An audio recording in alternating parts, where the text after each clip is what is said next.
Voters in the Republic of Korea have elected their next president. Hello, I'm Mike Walter filling in for Anna Naidu, and this is The Heat.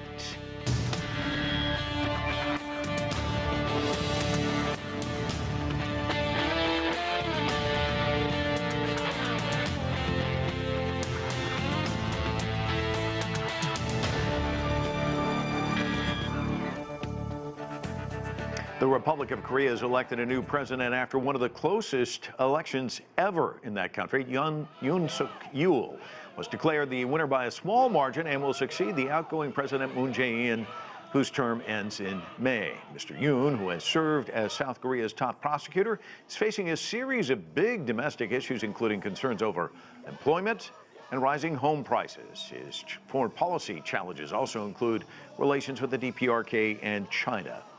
For more now on the presidential election, we are joined in Washington by Jenny Town. She is a senior fellow at the Stimson Center and director of its 38 North program. Also joining us from Boston is Myung-koo Kang. He is a professor of political science at Baruch College and an expert on Korean political issues. With us from Beijing is Einar. He is a political and economic affairs commentator, and also joining us is Sourabh Gupta. He is a senior Asia-Pacific International Relations Policy Specialist with the Institute for China-American Studies. I want to thank all of you for joining us. Myung, why don't I start with you?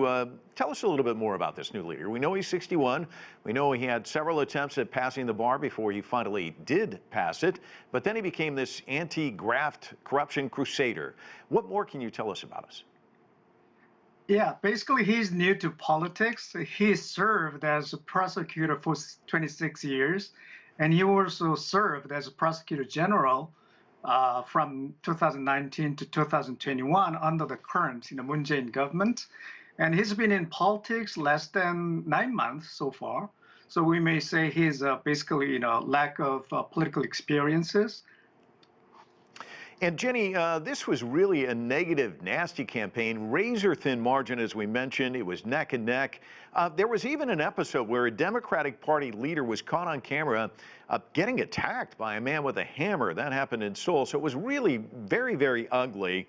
There have been some who said that Yoon is basically South Korea's version of Trump because he's an outsider, as we just heard, but he also has kind of a capacity to have some of these provocative statements. Some say that he fueled an anti-feminist wave to try and gather young men to vote for him. I want to get your thoughts on that and this belief that perhaps he's out of this populist mold of a Trump, a Boris Johnson, a Jair Bolsonaro. Well, I do think, he is definitely an outsider. As Professor Kang said, he's definitely new to politics. He doesn't have the polish. I don't think he's fully grasped the weight of his words, especially hopefully he'll be better trained by the time he actually takes office. But I do think, there is a sense that the party is behind him. And that a lot of his positions will be really more traditional party positions, and that he's really just sort of the voice and the face of this movement right now, rather than actually having a vision of his own that he's trying to accomplish. And Jenny, I was watching some of the analysis prior to the election, and people were saying, watch the young voters because they're a lot more elastic. They're not married to one party or another. They're more concerned about their own issues, which of course are the rising prices of homes and of course youth employment. Give me your sense. Is that true? Were they a deciding factor? I know 18-year-olds, this was their first chance to vote in this election. I do think they were a major voting bloc. And I do think this whole, especially the gender aspects of this, were a driving force in this past election, or in yesterday's election. The feminist versus anti-feminist movement, I think he really capitalized on that. And it will be it's hard to see how he will navigate that space as he actually takes office, whether he will make good on some of the promises that he made during the campaign to the anti-feminist movement that will really set back women's rights and women's social and economic capacity in the future. So I think it's a really tricky dynamic now, and one that actually there were several young people, I think, that were disenfranchised that didn't want to vote ahead of some of the latest rhetoric that came out. So I think it did actually spur more young people to vote in this election. Einar, of course, any election there, people start to wonder what the relationship's going to be like between the ROK and China. He seems to be leaning in a direction where perhaps he's going to take a much harder line with China. What's the view in Beijing? Well, quite frankly, he's made it clear that his priority is a trilateral improvement of relations with the United States and Tokyo, and a harder line with Beijing. So it's not clear exactly what that is going to mean, because there's so much business that goes on, trade, and obviously the conservatives have always been very interested in trade. They do not want to throw the baby out with the bathwater. So he's going to have to tread a very thin line. But this is typical of the kind of populist politics that you see, quite frankly, in the U.S., where candidates really didn't address the issues, which, as you mentioned, are youth unemployment, inequality, rising house prices, and how to deal with North Korea. Instead, they concentrated on personal battles and things like that. So we'll have to see where the actual positions come out. Sourabh, we're talking about regional affairs. Obviously, South Korea and the relationship with Japan, very important. He has said his first visit, he'd like to visit with Joe Biden, the President of the United States. And his second visit, he'd like to meet with the Prime Minister Kishida in Tokyo, or with him. What's your take on how that relationship's going to move forward? Because it has been kind of rocky of late. Well, it will stay rocky up to a point, but I think President-elect Yoon will do all that is within his capacity to bridge that divide. During his campaign, he was the one who volunteered to raise the Japan issue. Japan issues are a third rail in South Korean politics, but he stepped beyond that, and he said that I will make up on this relationship. Now we have to understand, during this past decade, there has been this kind of division in Japan-Korea relations, because Japan has kind of entangled history issues with forward-looking issues in terms of trilateral cooperation in the Indo-Pacific. And this has not sat well with the South Koreans. They'd like to keep that in two separate boxes, which Japan has intermingled. That having been said, there are very serious history-related issues which will not be able to tide over, but I think President-elect Yoon will go that added mile to see that he can patch those differences. We'll see how far this can go, but in terms of talking about his first visit, what might just well happen, he might be in Japan this May itself in his very first month, because Japan is hosting the Quad Summit.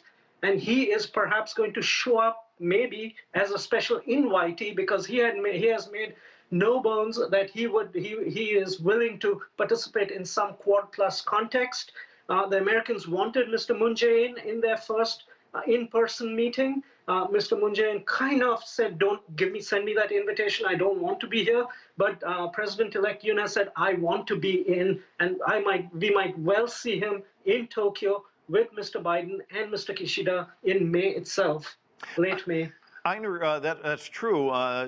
As we know, ROK not in the Quad right now. He's kind of leaning in that direction. How's that going to be viewed in Beijing?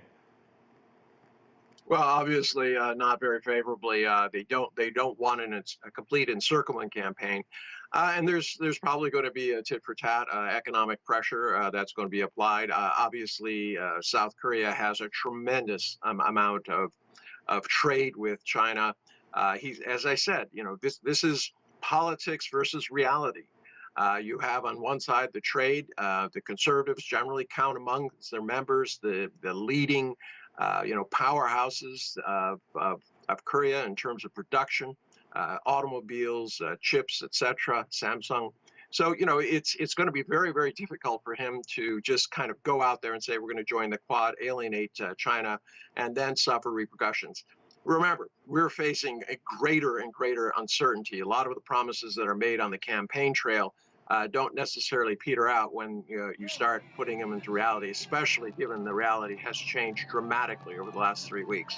Yeah, Myung, he makes a really good point about this politics versus reality. These elections, obviously, enormous significance to international relations. I remember when the THAAD deployment occurred, the Los Angeles Times had an article right when it happened, and the headline was, when the U.S. and China spar, it's South Korea that gets punched. It's really difficult to navigate the space where you're in between these two enormous powers.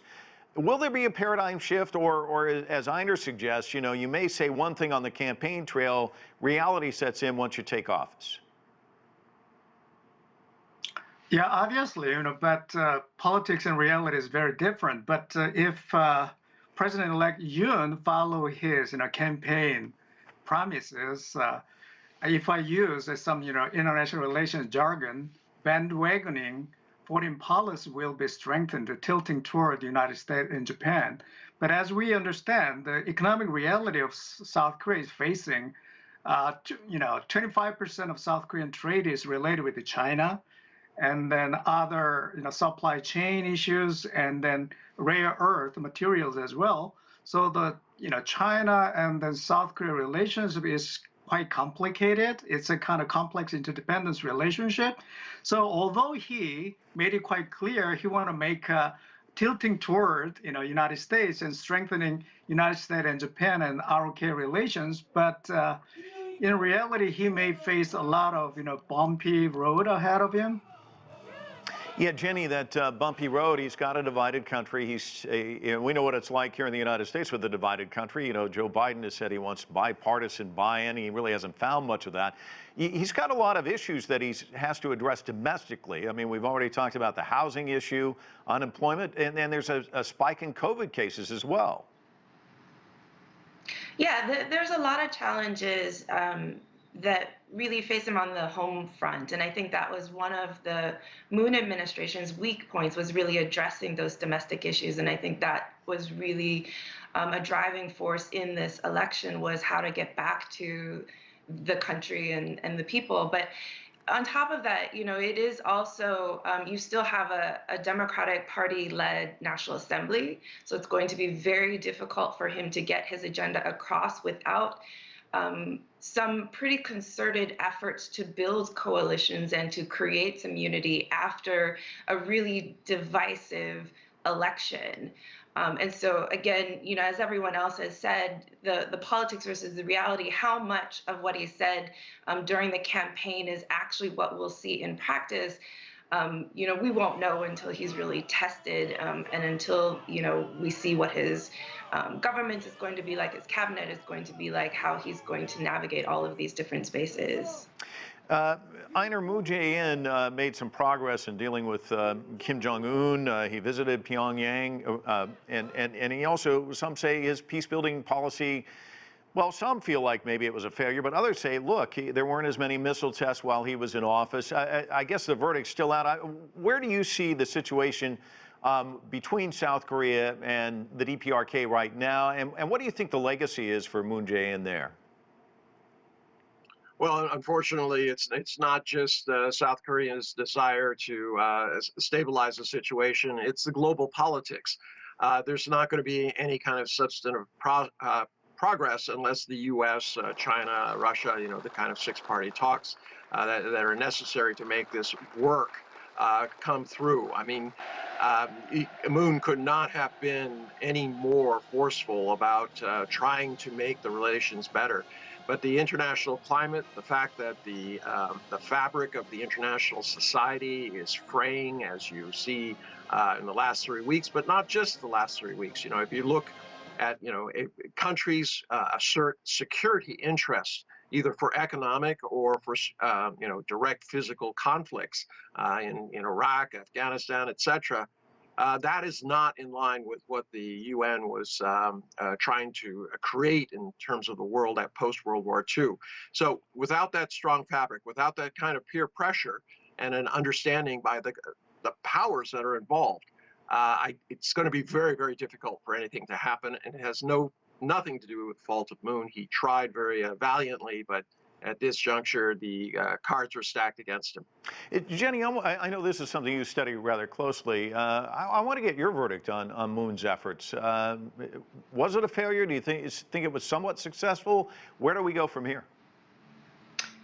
I think it was a valiant effort, but the execution really left a lot to be desired, and I think created more problems than expected.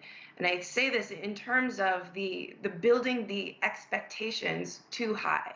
Things were going to move too very quickly were going to be grand gestures. And I think he was selling both Washington and Pyongyang this story that it would be easy, that it would be quick, and that we would all be on the same page. And it really led to some, spectacular disappointment. And really high-profile diplomatic failures that I do think create new challenges going forward. On the North Korean side, for instance, it will be very difficult for even working-level North Koreans to, recommend to Kim Jong-un that we try again, unless there's really high confidence that they can come home with something. And something in the short term, in a really short time, a short period of time, because the political risk is really high on the personal level, as we saw what happened to those who were involved in the past negotiations. So I think while it was a great effort, and there was some optimism there that we could get to at least a starting point. It's a real missed opportunity, and because that, it's really kind of put us 2 steps backward in that process. And Jenny, we're already seeing Kim Jong-un firing off missiles again. I mean, where does denuclearization go from here? I mean, you heard Einar talking about 6-party talks. I mean, that seems way outside the realm, especially with what's going on with Russia and Ukraine, the relationship between the United States and Russia and China. I mean, it just seems like right now we're further away in some respects. I think we're a lot further away, and we have to keep in mind that, it isn't just North Korea who's testing missiles. You have nuclear modernization efforts in Russia, China, the US. You have all of the countries are working on hypersonic missiles. You have South Korea actively testing ballistic missiles, SLBMs. So, the idea that North Korea in this context will suddenly make the decision on its own to come back and agree to disarm when the rest of the region is arming up and actually tensions are rising is really not realistic. So we are at a point where, it is unlikely you'll get consensus between US, Russia, China at the UN Security Council. And so North Korea can actually advance its goals, especially those set at the 8th Party Congress last year, without the consequences, the political consequences that they faced back in 2016, 2017. Sourabh, he's been described as an anti-graft prosecutor. There's been inklings that he might investigate the Moon administration for possible corruption. Do you think that's likely, and what would that do to a country that's already so deeply divided? It's hard to say. Yes, I'm not sure he's going to go so much after Mr. Moon. I think Mr. Moon's presidency was a clean one. Remember, every South Korean president who has demitted office has then landed up in prison or in worse circumstances. And Mr. Moon might be the first one who might actually have a peaceful, quiet retirement. His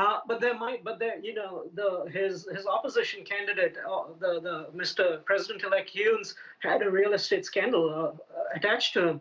And so there might be investigations out there. But my view, I think, out here is that the issues were primarily bread and butter issues. What got Trump elected in some ways: wage stagnation, no upward mobility, unemployment, those sort of issues, affordability, housing, etc. Those were the issues in the South Korean election. And Mr. President Yoon will be very, very focused in trying to find solutions for the 20-year-olds and 30-year-olds in this regard, because if not, the conservatives will be turfed out. Mr. Moon was brought in not because of North Korea and denuclearization, even though he had a record on that front. He was brought in because he said he would tackle these challenges from the bottom up and help people live lives with dignity. And that did not happen, even though it was a reasonably successful administration in economic terms. And I think President-elect Yoon knows that who were the people who supported him, who were the decisive ones who put him over the line, and he needs to address those issues. So I think he's going to keep his prosecutorial hat to the side and try to be a president who can be pragmatic, but also can really drive the economy forward in an equitable way. Yeah, and Myung, to that point, he does have a rather ambitious economic growth plan. I think he wants to do away with a lot of corporate regulations, that sort of thing. I mean, can you talk to us about what his efforts are going to be like in terms of addressing some of these domestic needs? Yeah, it'll be really tough. And as many people pointed out, economic polarization and economic inequality is quite real. And then young people's concern about, job unemployment issues also, very serious. But he seems to advocate a kind of, typical neoliberal agenda, small government with more deregulations. But as we know well, right now, many countries, including South Korea, are facing some structural transformation, dealing with digital transformation and new alternative energy sources and climate change, many things. So massive transformation in industrial structure and then job employment structure would be in the near future reality. But he seems to have no comprehensive and concrete economic plans to make South Korean economy grow further and then resolving the economic inequality at the moment. Yeah, and Einar, it's interesting, we talked about the economic relationship between China and the ROK. This is this year's the 30th anniversary of diplomatic ties between the two countries. And when you look back at that time frame, the trade is 60 times greater than when they developed ties. I think it's somewhere in the neighborhood of $300 billion in trade in 2020. That's a huge amount. Clearly, he's got economic issues there at home. He doesn't want to just, as you said, interrupt that. So how does he navigate that? Well, I mean, it's the kind of the playbook. You put out a lot of populist rhetoric. You say, I'm going to stand up to China. But quite frankly, he's going to have a tremendous amount of pressure by these big manufacturing companies. They do not want to lose their market. So I think it's rhetoric and reality. He has a very thin line. Beijing is not very keen on people denigrating China or hopping on the U.S. side of the equation. So at this point, I don't know how he's going to do it. I think he's kind of like a Ronald Reagan and this, and I agree, this kind of fantasy that you can have small government and trickle down and everyone's going to be happy. It's the large corporations are not the ones who are unemployed. It's young people. And the economy has been going sideways for a long period of time. What he's proposing so far, and I agree with my colleagues, does not change anything. So I think he's in the mold of a lot of politicians. He wants to get power first and then try to figure it out later. But as I said, there'll be a tremendous amount of pressure from the industrials who do not want to lose their markets. And Jenny, I want to circle back on a couple of the things you talked about, the feminist, anti-feminist mood there in this election, what we saw there. And also you mentioned the cabinet. Obviously, a lot of people will be watching to see what does this cabinet look like? Because, whenever it's an outsider who comes in, that's where you find the stability. Are they going to get old hands who've been in other administrations who know how things navigate? So I want to get your thoughts on both of those. I do think, on his policy team, he has had very old hands, people who have been in previous administrations, very well-known entities. I think there has been, some infighting a little bit about where the policy will actually land. But obviously, now that they're in a transition period, they can start to hopefully make more choices here and more decisions. I think the last minute integration of Ahn Cheol-soo's campaign, I'm not sure how they will handle that and how that will be reflected in the cabinet as well, because that was one of the sort of agreements that went on in that merger. But yeah, I think there's a lot of concern right now because he hit the anti-feminist nail so hard, especially in these last weeks of the campaign, that, will there be real setbacks on women's rights, on the, he said he would abolish the Ministry of Gender and Welfare. So there's a lot of things that structurally he may try to do to make good on some of those promises. But again, it's hard to see how he moves a really radical agenda forward given the Democratic majority in Congress anyway. And Sourabh, he's also said to be actively supporting President Biden's Indo-Pacific strategy. That's also an area where China's not crazy about that as well. Give me your sense of how that plays out. You know, this is really the one area where I think my premonition is a lot of fear for China-South Korea relations. China has given South Korea a fairly long rope. Typically, China understands that it can clash with South Korea in case of a major contingency on the Korean Peninsula.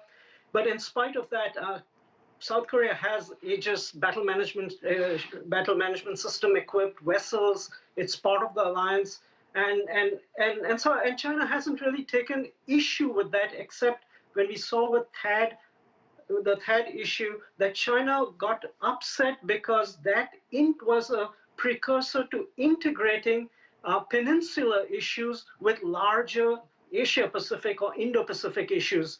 My fear is that in this Yoon administration, South Korea will cross that Rubicon where peninsular issues will just not remain peninsular issues dividing China and South Korea, but that President-elect Yoon is going to be a very alliance-first president who will link South Korea up to the larger U.S. Indo-Pacific system. It could be very loosely, not in terms of an alliance, but in terms of a Quad-plus arrangement, in terms of other such arrangements. President Moon already did in his joint statement with Mr. Biden talk about the Taiwan Straits.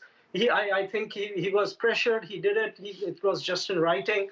But we might see for the first time South Korea being involved in a larger way in Indo-Pacific issues beyond just the peninsula. And I fear that this is really going to disrupt South Korea-China relations. I think that's the area we need to be looking at to see where South Korea, in what way does South Korea participate within the Biden administration's larger Indo-Pacific strategy. And I fear that President Yoon will in some substantive way. Einar, we've got about 30 seconds. I want to give you the last word on what you just heard from Sourabh. Well, I agree. It's a major concern, but it's a poison pill. As I said, 25% of your trade. It's a neighbor. This is not some far off country. Let's hope that that's not the way to go. He could push this idea. He's standing up to China by insisting on better trade, and that he's dancing around with Washington, Tokyo, and say, oh, we have to have a concerted security idea.